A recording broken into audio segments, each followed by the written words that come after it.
الحمد لله نحمده ونستعينه ونستغفره ونؤمن به ونتوكل عليه ونعوذ بالله من شرور أنفسنا ومن سيئات أعمالنا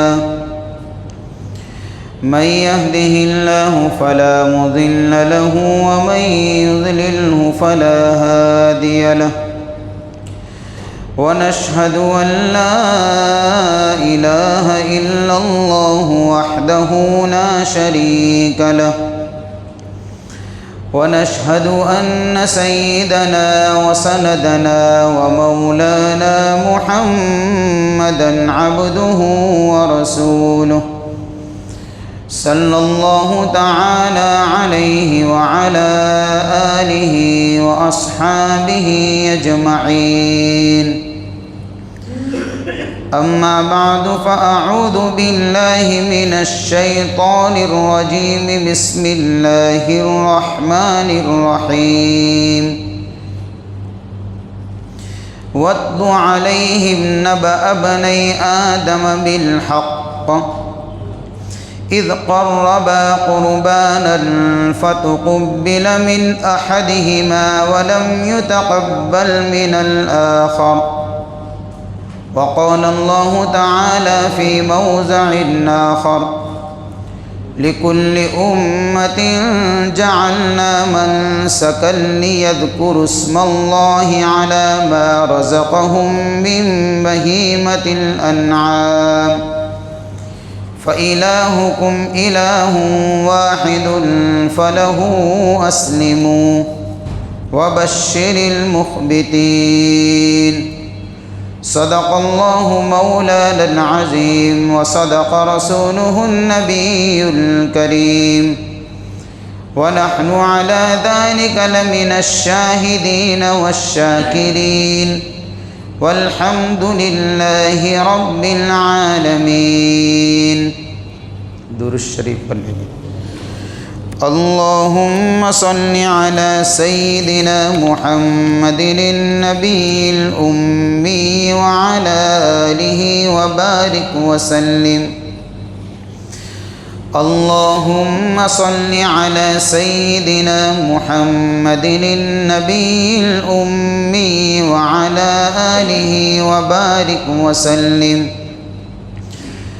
اللهم صل على سيدنا محمد النبي الأمي وعلى آله وبارك وسلم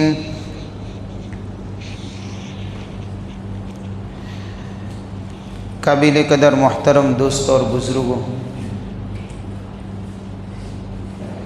گزشتہ جمعہ کو میں نے آپ کے سامنے ذی الحج کے مہینے کی جو خصوصیات ہیں، جو فضائل ہیں، وہ آپ کے سامنے رکھے تھے کہ یہ دین بھی انتہائی عظیم الشان دین ہے، فضیلت والے دین ہے۔ ایک دن اگر کوئی روزہ رکھے گا تو 1 سال کے برابر روزے کا ثواب ملتا ہے، رات کو عبادت کرے گا تو شب قدر کے برابر اس کو ثواب ملتا ہے۔ اس لیے ان ایام کو اعمال سے مزین کرنا چاہیے اور گناہوں سے بچ کر گزارنا چاہیے۔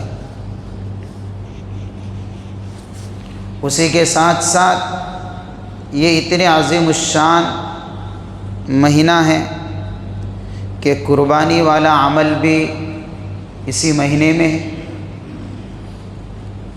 بلکہ آ ہی رہا ہے۔ حج بھی اسی مہینے میں ادا کیا جاتا ہے۔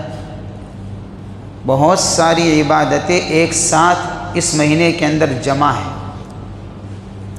روزہ ہے، حج ہے، قربانی ہے، دیگر نفل عبادتیں ہیں، تو ظاہر سی بات ہے اس کی ویلیوشن بڑھ جائے گی، اس کی قیمت بڑھی ہوئی ہے۔ تو قربانی والا عمل بھی جو ہے انتہائی عظیم الشان عمل ہے اور ایک عظیم عبادت ہے، یہ رسم نہیں ہے، بہت بڑی عبادت ہے۔ اس لیے اس عمل کو عبادت کی نیت سے ادا کرنا چاہیے. ایسا نہ ہو کہ رسمی طور پر اس کو انجام دیا جائے اور حقیقت سے آدمی واقف نہ ہو.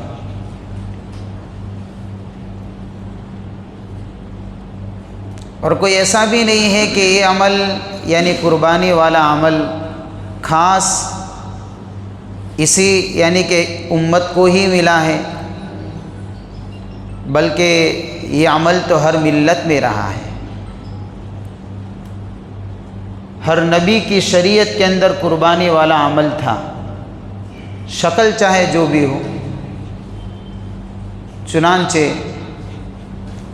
اللہ تعالیٰ قرآن پاک کے اندر حضرت آدم علیہ السلام کے 2 بیٹوں کا واقعہ بیان فرماتے ہیں.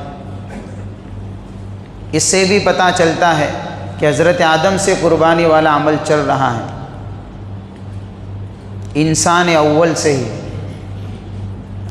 چنانچہ 6 پارے میں اللہ نے ذکر فرمایا ہے، وَاتْلُ عَلَيْهِمْ نَبَأَ بَنِي آدَمَ بِالْحَقِّ اذ قربا قربانا فتقبل من احدهما ولم يتقبل من الاخر.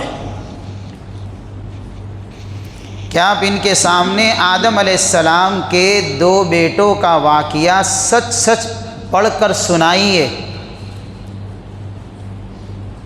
اذ قربا، جبکہ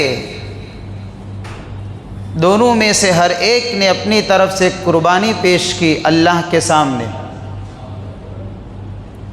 پھر کیا ہوا کہ ایک کی قربانی اللہ کے دربار میں مقبول ہو گئی اور ایک کی قربانی کو اللہ نے ٹھکرا دیا، قبول نہیں ہوئی. اس واقعے کا پس منظر یہ ہے کہ جب اللہ تعالیٰ نے حضرت آدم علیہ السلام اور حضرت حوا علیہ السلام کو دنیا میں بھیجا تو چونکہ ان سے انسانی نسل کو چلانا تھا، بڑھانا تھا، تو اللہ تعالیٰ نے اپنی قدرت سے ایسا نظام بنایا کہ حضرت حوا کو ہر مرتبہ جڑواں بچے پیدا ہوتے تھے، اور جڑواں بچوں میں بھی اس طریقے سے تھا کہ ایک لڑکا ہوتا تھا اور ایک لڑکی ہوتی تھی. اور قانون حضرت آدم علیہ السلام کی شریعت میں یہ تھا کہ جو جڑواں بچے ایک ساتھ میں پیدا ہوئے، بھائی بہن، ایک بھائی اور ایک بہن، یہ دونوں حقیقی بھائی بہن ہیں. دوسری مرتبہ جو جڑواں بچے پیدا ہوئے وہ ان کے لیے اجنبی کی شکل رکھتے تھے. وہ دونوں آپس میں بھائی بہن اور یہ دونوں آپس میں بھائی بہن. اب جب نکاح کا موقع آتا تو پہلی مرتبہ جو جڑواں لڑکا پیدا ہوتا تھا اس کا نکاح کیا جاتا تھا. دوسری مرتبہ جڑواں بچوں میں جو لڑکی پیدا ہوتی تھی اس سے، اس کی بہن سے تو نکاح حرام تھا اس لیے کہ دونوں سگے بھائی بہن تھے.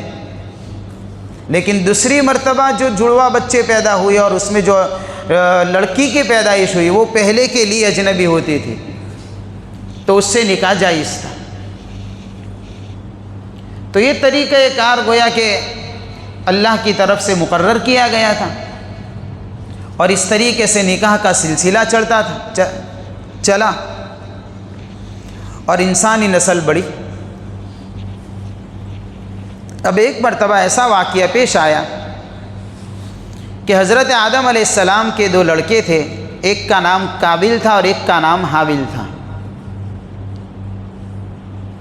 قابل کے ساتھ میں بھی جب اس کی پیدائش ہوئی تو اس کی بہن کی بھی پیدائش ہوئی تھی، یہ بھی جڑواں بھائی بہن تھے. اور حابل کی پیدائش ہوئی تو اس کے ساتھ میں بھی اس کی بہن کی پیدائش ہوئی، یہ جڑواں بھائی بہن تھے. اب حضرت آدم علیہ السلام کی شریعت کے قانون کے مطابق قابل کا نکاح اس کی بہن سے جائز نہیں تھا،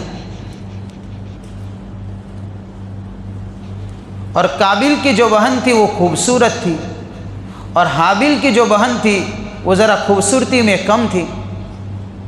اب قانون کے حساب سے قابل چاہتا تھا اپنی سگی بہن جو خوبصورت تھی اس سے نکاح کرنا وہ چاہتا تھا، جبکہ اس کے لیے ناجائز تھا یہ طریقہ۔ اصل طریقہ یہ تھا کہ قابل نکاح کرتا اس لڑکی کے ساتھ میں جس کی پیدائش حابل کے ساتھ میں ہوئی ہے، اس سے اس کا نکاح جائز۔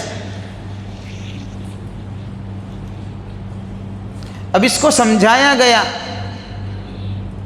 قانون بتایا گیا، حکم بتایا گیا، لیکن جب کوئی جھوٹی محبتوں میں پھنستا ہے تو اپنے ایمان کا سودا کس طریقے سے کرتا ہے، جیسے آج بھی ہو رہا ہے۔ جھوٹی محبتیں کس طریقے سے پروان چڑھتی ہے اور زندگیاں کیسے برباد ہو رہی ہے۔ خیر، موقع اس کا نہیں ہے۔ سمجھانے کے باوجود یہ سمجھا نہیں، تو حابل کو بھی کہا گیا، قابل کو بھی کہا گیا کہ بھئی تم ایک کام کرو، دونوں اپنی طرف سے اللہ کے سامنے قربانی پیش کرو، جس کی قربانی اللہ کے دربار میں مقبول ہو گئی وہ اس خوبصورت لڑکی سے نکاح کرے گا، اور جس کی قبول نہیں ہوئی وہ نکاح نہیں کرے گا۔ تو چونکہ حابل کے پاس مویشی تھے، جانور تھے، اس نے اپنے جانوروں میں سے ایک مینڈا اللہ کے سامنے بطور قربان کے پیش کیا، اور قابل کے پاس کھیتی باڑی والا کام تھا تو اس نے اپنے کھیتی میں سے ایک حصہ قربانی کے لیے نکالا۔ اب قانون کیا تھا کہ جس کی قربانی قبول ہوتی تھی اللہ کے دربار میں اس کی طرف آسمان کی آگ آتی اور اس کی قربانی کو جلا دیا جاتا، تو یہ نشانی تھی اس بات کی کہ اس کی قربانی قبول ہو گئی۔ چنانچہ اس قانون کے مطابق اللہ تعالیٰ نے جب ان دونوں نے قربانی پیش کی تو آسمانی آگ آئی اور اس نے حابل کی قربانی کو جلا دیا، اور قابل کی قربانی کا جو مال تھا وہ آسمانی آگ نے جلایا نہیں، یعنی اس کا مطلب یہ ہوا کہ اس کی قربانی قبول نہیں ہوئی۔ جب قربانی قبول نہیں ہوئی اب نکاح بھی نہیں ہو سکتا ہے۔ تو یہ قربانی کا واقعہ ہے جو حضرت آدم علیہ السلام سے چلا گویا کہ ہر ملت میں رہا قربانی والا معاملہ۔ اسی بات کو اللہ نے اس آیت میں بیان فرمایا ہے، وَاتْلُ عَلَيْهِمْ نَبَأَ بَنِي آدَمَ بِالْحَقِّ إِذْ قَرَّبَا قُرْبَانًا فَتُقُبِّلَ مِنْ أَحَدِهِمَا وَلَمْ يُتَقَبَّلْ مِنَ الْآخَرِ، کہ حضرت آدم علیہ السلام کے دو بیٹوں کا واقعہ ان کے سامنے پڑھ کر سنائیے، حق کے ساتھ، سچائی کے ساتھ میں۔ جب ان دونوں میں سے ہر ایک نے اپنی طرف سے قربانی پیش کی اللہ کے دربار میں، کیا ہوا؟ فَتُقُبِّلَ مِنْ أَحَدِهِمَا وَلَمْ يُتَقَبَّلْ مِنَ الْآخَرِ، اللہ نے ایک کی قربانی کو قبول کر لیا، آسمانی آگ نے اس کو جلا دیا۔ پتہ چل گیا حابل کی قربانی مقبول ہو گئی، اس کا نکاح خوبصورت لڑکی سے جائز ہوگا، اور ویسے بھی تھا ہی قانونی بھی۔ اور دوسرے کی قربانی اللہ کے دربار میں قبول نہیں ہوئی، لیکن پھر بھی وہ اپنی ضد پر اڑا رہا، پھر معاملہ آگے بڑھا۔ میں پورا واقعہ سنانا نہیں چاہتا، بس یہاں تک بات بتا کر یہ بتانا چاہتا ہوں کہ اللہ تعالیٰ نے قربانی والے عمل کو حضرت آدم علیہ السلام سے گویا کہ جاری کیا ہے، اور ہر ملت میں یہ عمل مشروع رہا ہے۔ اس لیے اللہ نے دوسری جگہ پر فرمایا لِكُلِّ أُمَّةٍ جَعَلْنَا مَنْسَكًا لِيَذْكُرُوا اسْمَ اللَّهِ عَلَى مَا رَزَقَهُمْ مِنْ بَهِيمَةِ الْأَنْعَامِ، ہر امت کے لیے اللہ نے اس قربانی والے عمل کو جاری کیا ہے، ہر امت میں تھا یہ کام۔ کیوں؟ لِيَذْكُرُوا اسْمَ اللَّهِ عَلَى مَا رَزَقَهُمْ، تاکہ تم ان چوپایوں کے اوپر اللہ کا نام لو جو اللہ نے ان کو عطا فرمائے ہیں، یعنی لوگوں کو اللہ نے دیے کہ اللہ کا نام لے کر کیا کرو؟ ذبح کرو۔ فَإِلَٰهُكُمْ إِلَٰهٌ وَاحِدٌ، معبود تو ایک ہی ہے، نام بھی اسی کا لیا جائے گا جانور کے ذبح کرنے میں۔ فَإِلَٰهُكُمْ إِلَٰهٌ وَاحِدٌ فَلَهُ أَسْلِمُوا، اور اس کے سامنے جھکتے سیکھو کہ اللہ کے حکم کے سامنے کس طریقے سے جھکنے کا جذبہ پیدا ہونا چاہیے۔ وَبَشِّرِ الْمُخْبِتِينَ، اور اللہ تعالیٰ جھکنے والوں کو پسند فرماتے ہیں کہ جو اللہ کے حکم کے سامنے جھکے گا اللہ اس کو بشارتوں سے نوازیں گے، انعامات سے نوازیں گے، اکرام سے نوازیں گے، وہ اللہ کا مقبول بندہ بنے گا۔ تو ہر امت کے اندر اللہ نے قربانی والے عمل کو مشروع فرمایا، لیکن اس عمل کو زیادہ تر پذیرائی جو ملی اور قربانی والے عمل کو جو منسوب کیا گیا وہ حضرت ابراہیم اور حضرت اسماعیل علیہ السلام کے واقعے سے منسوب کیا گیا، کیونکہ یہ بڑا عظیم بہت بڑا امتحان تھا، جہاں اللہ نے حضرت ابراہیم علیہ السلام کو مختلف امتحانوں سے گزارا، اس میں سے ایک امتحان یہ بھی تھا جو بڑا کٹھن مرحلہ تھا، اور حضرت ابراہیم علیہ السلام نے اس میں بھی گویا کہ کامیابی سے ہمکنار ہوئے۔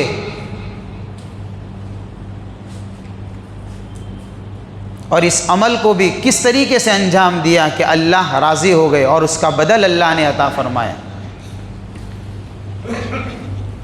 کہ بڑی تمناؤں کے بعد اللہ نے حضرت ابراہیم کو حضرت اسماعیل عطا فرمائے تھے۔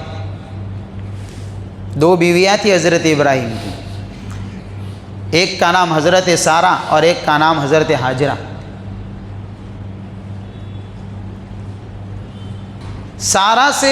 حضرت سارہ سے اولاد نہیں تھی، جب حضرت اسماعیل پیدا ہو رہے اس وقت تک کی بات ہو رہی، عمر بڑی ہو گئی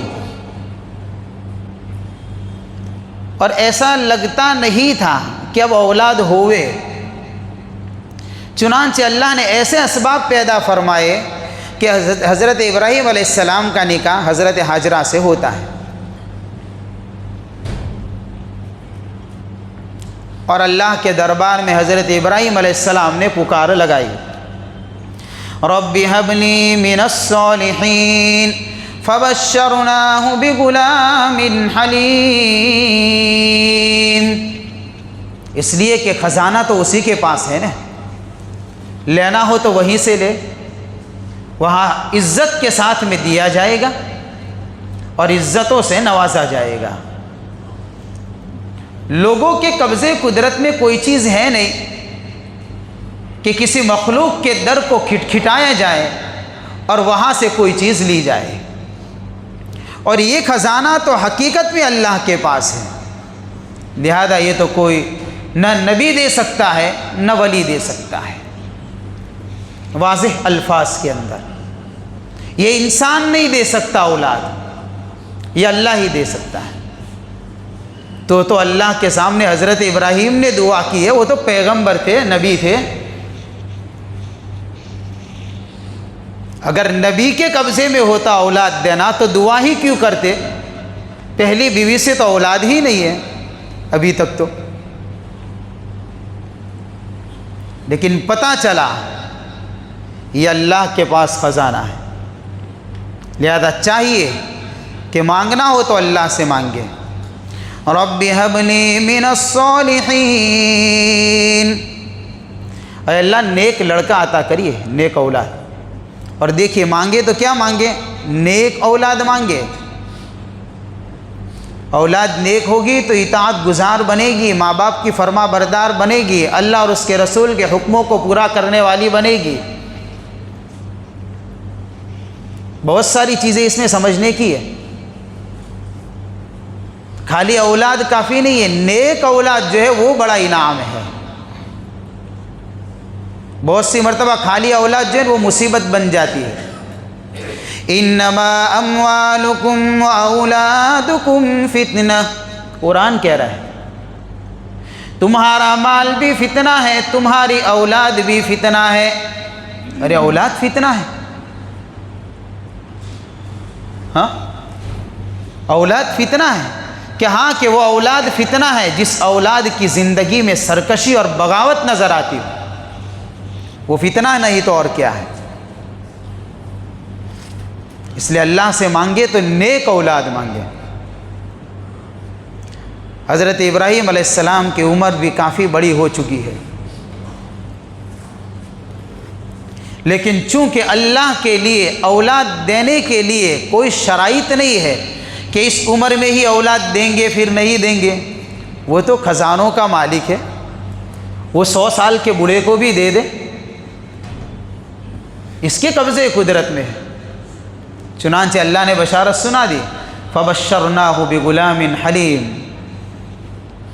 ابراہیم تمہاری دل کی بے چینی کو ہم نے سمجھ لیا، تمہاری دل کی کیفیت کو ہم نے سمجھ لیا، تمہاری پکار کو ہم نے سن لیا ہے، تو سنیے بشارت، اللہ آپ کو بڑا عظیم لڑکا عطا فرمائے گا جو عجیب و غریب خوبیوں کا مالک ہوگا۔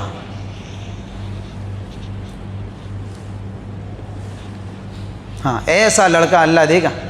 فَبَشَّرْنَاهُ بِغُلَامٍ حَلِيمٍ، چنانچہ اللہ تعالیٰ نے حضرت اسماعیل علیہ السلام عطا فرمائے۔ حضرت اسحاق کی پیدائش جو حضرت سارہ سے وہ بعد میں ہوئی، پھر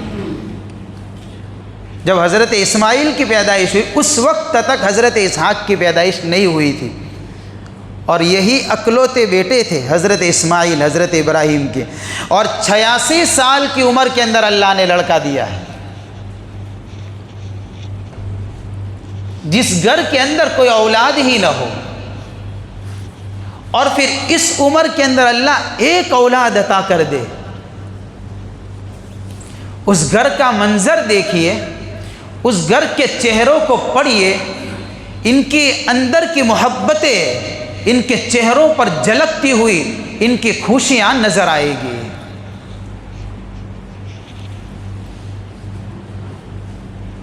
اولاد ہونا نفس سے یہ بھی تو خوشی کی باعث عجیب و غریب چیز ہے، انتہائی خوشی کی چیز ہے، لیکن جس کو ہوتی ہی نہ ہو اولاد، اور پھر ایسی عمر میں اگر کسی کو مل جائے تو ظاہر سی بات ہے اخبارات خبر چھپے گی، اخبارات میں اس کی لوگوں میں چرچا ہوگا، اور وہ بھی خوشیوں کے مارے گلی گلی اور کوچے کوچے کے اندر اپنے خاندان میں، رشتہ داروں میں، دوستوں میں، پتہ نہیں کہاں کہاں جا کر اپنی اولاد ہونے کا اعلان کرے گا۔ وہ تو وہ سمجھے گا جس کو نہیں تھی اولاد اور اللہ نے عطا کی۔ تو حضرت ابراہیم علیہ السلام کو 86 سال کی عمر کے اندر حضرت اسماعیل ملے ہیں، تو کتنی بڑی محبت ہوگی بیٹے سے، ہاں کیسے باپ کے دل کے اندر وہ شفقت اور وہ محبت جوش مارتی ہوگی۔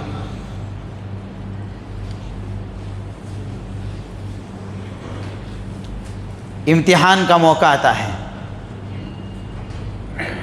اور وہ بھی بچپن میں ہی آتا ہے، چھوٹی عمر میں ہی۔ ایک امتحان تو پہلے ہو چکا، لیکن اس آیت میں جو بات کہی ہے، فَلَمَّا بَلَغَ مَعَهُ السَّعْيَ قَالَ يَا بُنَيَّ إِنِّي أَرَى فِي الْمَنَامِ أَنِّي أَذْبَحُكَ فَانظُرْ مَاذَا تَرَى۔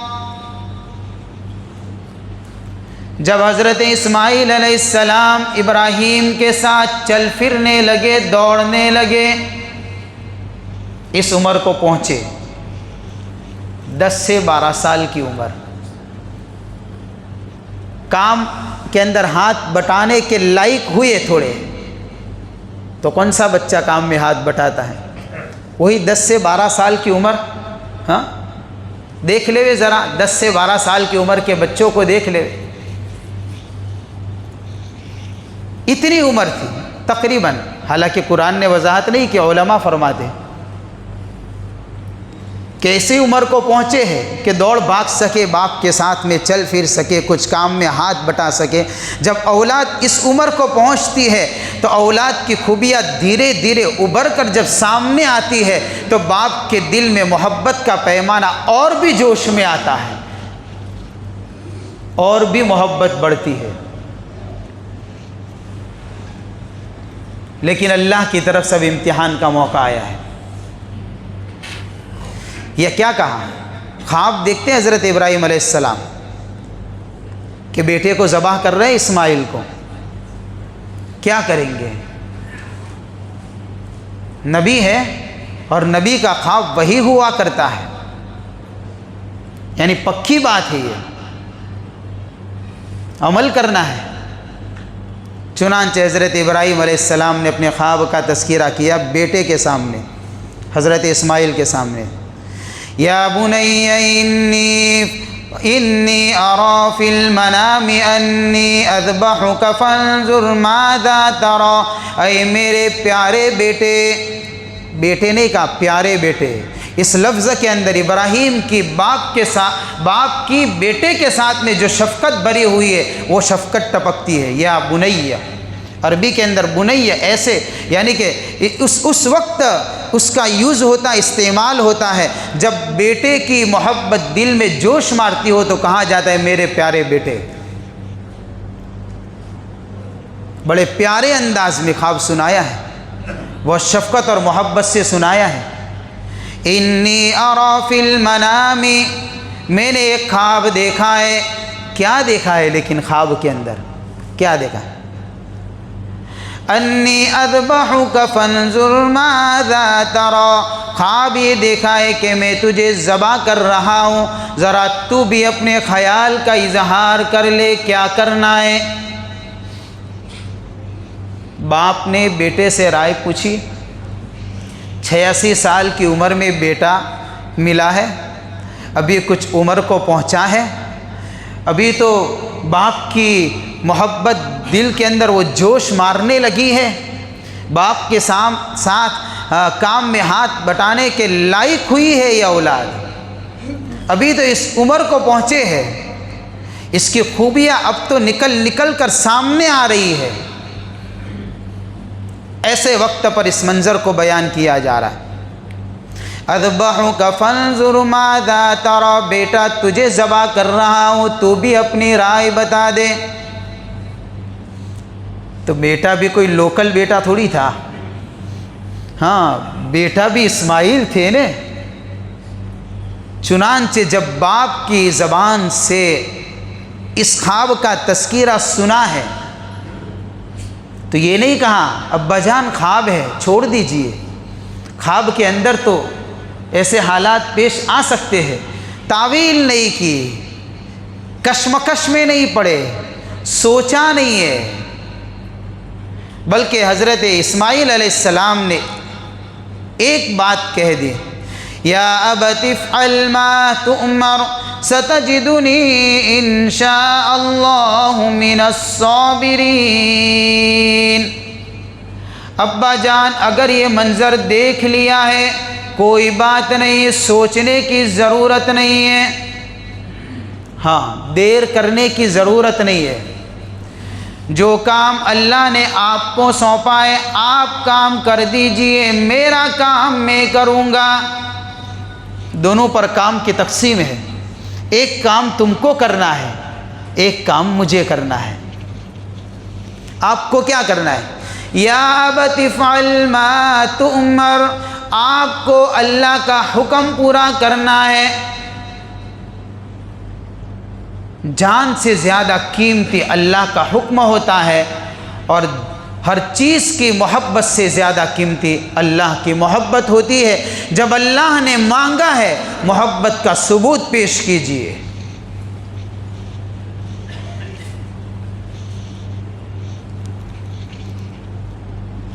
ہاں یہ ہے اللہ کے حکم کو کیسے پورا کرنا، اس طریقے سے جذبہ انسان کے اندر ہونا چاہیے۔ آج ہمارے سامنے جب کوئی اللہ کا حکم ہوتا ہے، کسی بھی معاملے میں آتا ہے سامنے، کئی کاروبار کے معاملے میں سامنے آ گیا، کئی معاشرت کے تعلق سے کوئی حکم سامنے آیا، کوئی کسی اور تعلق سے کوئی حکم سامنے آیا، تو اگر لگتا ہے کہ ذرا طبیعت کے اوپر بوجھ پڑے گا تو ہم کیا کرتے ہیں کہ بات تو ٹھیک ہے، اللہ کا حکم ہے، اس کو تو پورا کرنا ہے، لیکن معاملہ ایسا ہے کہ یوں ہے۔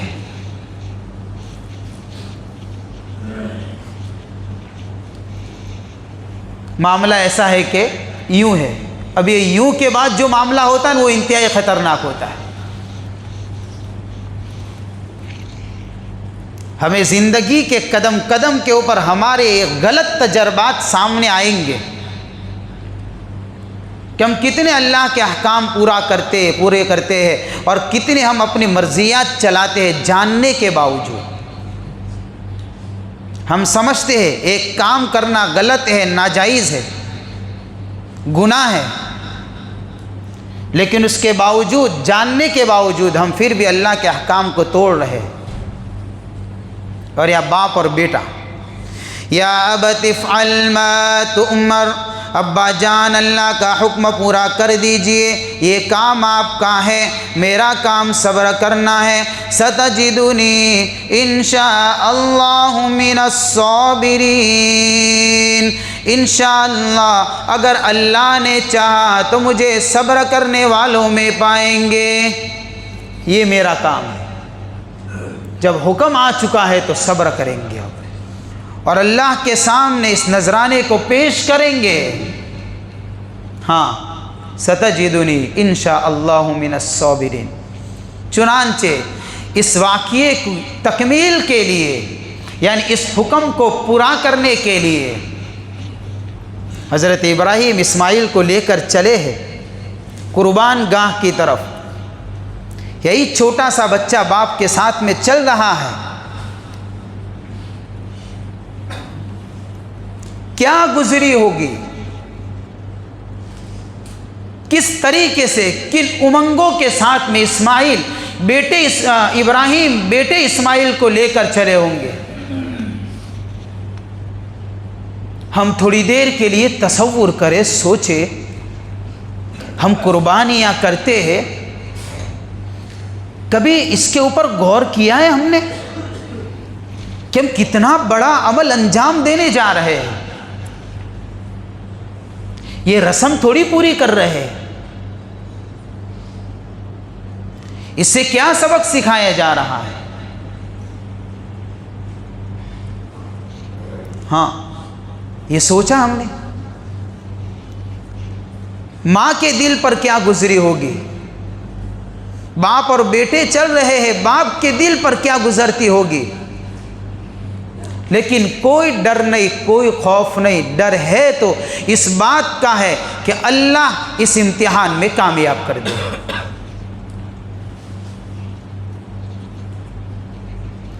چنانچہ اس حکم کو پورا کرنے کے لیے حضرت ابراہیم نے بیٹے اسماعیل کو لٹایا ہے۔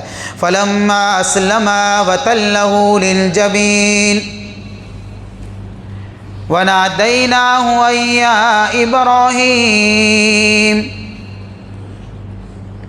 جب حضرت ابراہیم علیہ السلام نے بیٹے اسماعیل کو لٹا دیا، پیشانی کے بل لٹایا، حضرت اسماعیل علیہ السلام نے ابا جان سے کہا، ہاں سوچے تو صحیح، کیا منظر ہوگا؟ کیا کہہ رہے؟ اسماعیل ابا جان سے کہتے ہیں کہ ابا جان اپنے کپڑوں کو سمیٹ لیجئے، میری آنکھوں پر پٹی باندھ دیجئے، کہیں ایسا نہ ہو باپ اور بیٹے کی نگاہ ٹکرا جائے اور اندر کی شفقت جوش میں آ جائے اور اللہ کا حکم پورا کرنے میں رکاوٹ بن جائے، اور آپ کے کپڑوں پر خون کا قطرہ لگے اور ماں کی نظر پڑ جائے تو ماں کا دل متاثر ہو جائے۔ اس لیے آپ اپنے کپڑوں کو سمیٹ لیجئے، میرے پیشانی پر میرے آنکھوں پر پٹی ڈال دیجئے تاکہ نظر کے ٹکرانے کا مسئلہ ہی نہ ہو، اور پیشانی کے بل لٹا دیجئے۔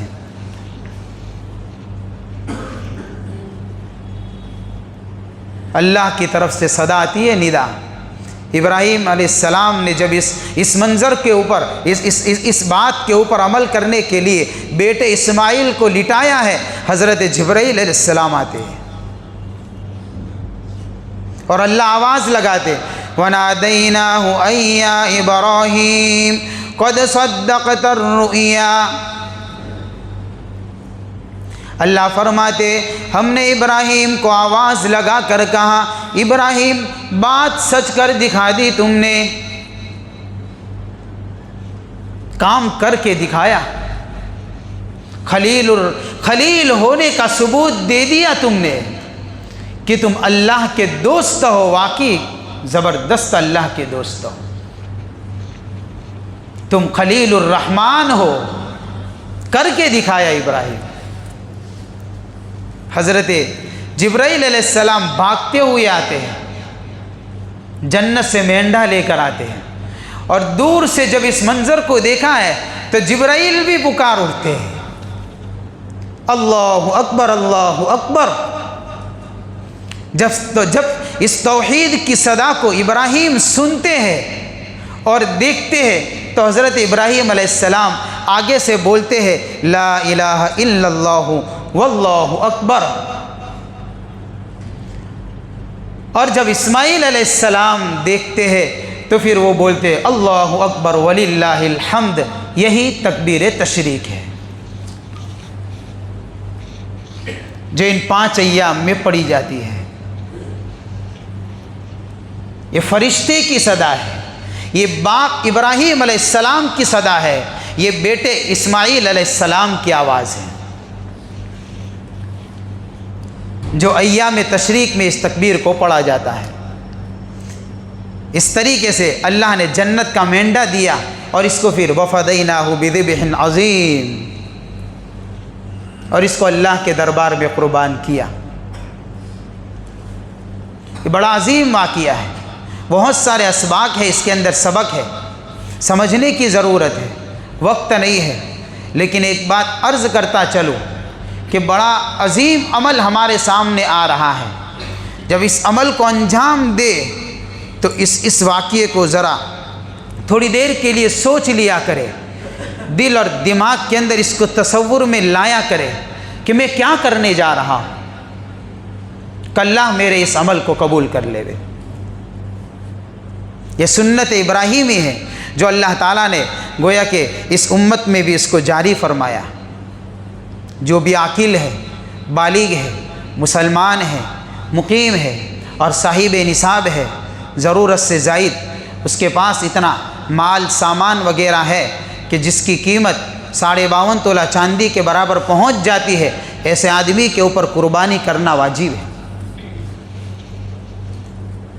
اور جو نصاب کا مالک نہیں ہے وہ کہ کرنا چاہے تو کر سکتا ہے، عظیم ثواب کا عمل ہے،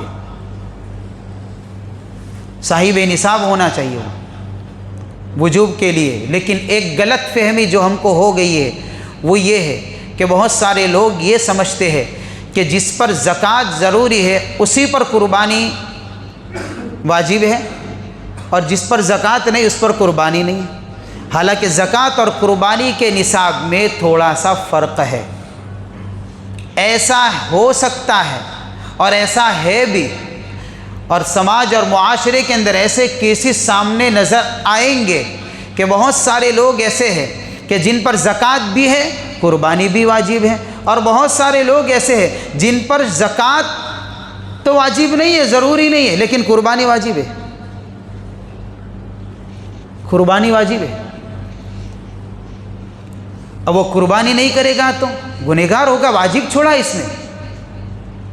زکوٰۃ تو کیا ہے بھئی، روپیہ پیسہ، سونا چاندی اور اس طریقے سے مال تجارت، اور سال ایک گزر گیا ہو اس کے اوپر تو زکوٰۃ واجب ہوتی ہے۔ جب موقع آئے تو کسی مفتی سے اور کسی عالم دین سے رابطہ کرے۔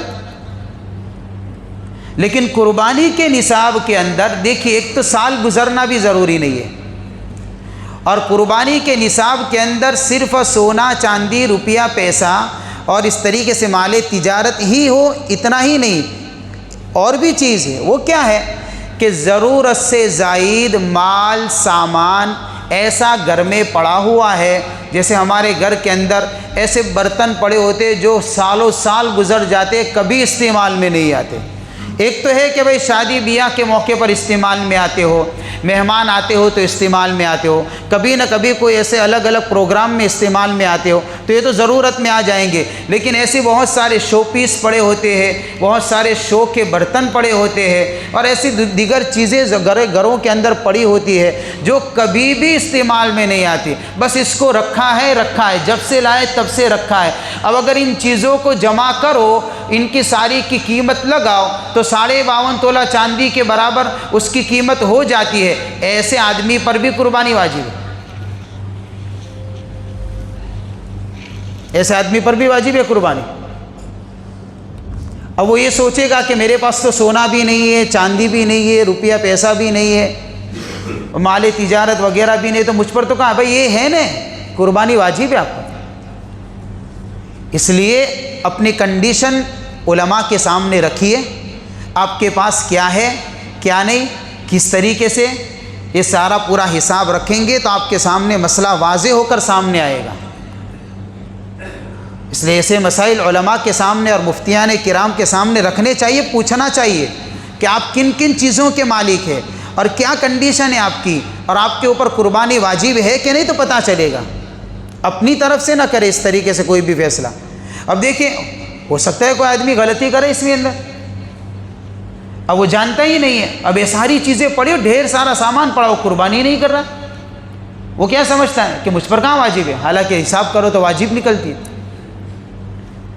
تو یہ چیز بھی ضروری ہے۔ اور دوسری غلط فہمی کیا ہوئی ہے کہ بہت سارے لوگ ایسا سمجھتے ہیں کہ اگر گھر کے اندر 6 ممبر ہے اور 6 کے 6 نصاب کے مالک ہیں، مثال کے طور پر باپ الگ سے مالک ہے، اور اس طریقے سے ماں الگ سے مالک ہے، بیٹا الگ سے مالک ہے، سب کے پاس اتنا مال سامان ہے خود کا پرسنل، یا روپیہ پیسہ سونا چاندی ہے کہ سب کی قیمت 52.5 تولہ چاندی کے برابر ہو جاتی ہے، سب کے پاس الگ الگ پڑا ہوا ہے۔ اب کیا سمجھتے کہ کوئی بھی ایک آدمی کر لے گا تو کافی ہو جائے گا؟ نہیں، 6 کے اوپر 6 کی قربانی ہر ایک کی الگ الگ ہے۔ بھائی بیٹا اگر باپ کی طرف سے فجر کی نماز پڑھے تو ہو جائے گی باپ کی نماز؟ بھائی یہ کیسے ہو سکتا ہے؟ ایسے جس کے اوپر نماز فرض ہے وہی پڑھے۔ اب کوئی یہ کہے کہ بیٹا کہے کہ میں نے تو میرے ابا کی فجر پڑھ لی ہے، اور ابا کہے کہ میری بھی ادا ہو گئی، تو کہاں سے ادا ہوگی بھائی؟ یہ تو دین سے ناواقفیت کی علامت ہے۔ تو اگر کوئی آدمی یہ سوچ رہا ہے تو غلط ہے۔ ہر صاحب نصاب کے اوپر الگ الگ قربانی واجب ہے، اس لیے ہر ایک کا حساب الگ کرو گھر کے ممبر کا، کہ بھئی تیرے پاس کیا ہے، تیرے پاس کیا ہے، تیرے پاس کیا ہے۔ اب اس کی قیمت ہر ایک کی پرسنل لگاؤ تو کہ بھئی کس کے پاس اگر اتنا نکلتا ہے جو 52.5 تولہ چاندی کے برابر ہے، بھئی 6 میں سے 3 کے پاس نکلا تو کہو بھئی تم 3 پر واجب ہے، اپنی 3 کی قربانی کا انتظام کرتے، بھئی تم 3 پر نہیں ہے تو کوئی مسئلہ نہیں واجب ہے، سیدھی بات ہے۔ تو بہت سارے ایسی چیزیں ہیں جو مسائل کے اندر غلطیاں ہو جاتی ہیں، اس لیے علماء سے پوچھ کر اور اس طریقے سے یعنی کہ مفتیان کرام سے پوچھ کر اپنی قربانی کے لیے یعنی انتظام کریں، اور دیکھیں اچھے سے اچھا جانور قربانی کے لیے خریدیں۔ وقت نہیں رہا، آج تو یوں بھی وقت زیادہ ہو گیا، بہترین جانور خریدیں لیکن اللہ کی رضا کے لیے خریدیں، نمائش ہرگز ہماری نیت نہ ہو۔ اللہ تعالیٰ عمل کرنے کی توفیق عطا فرمائے۔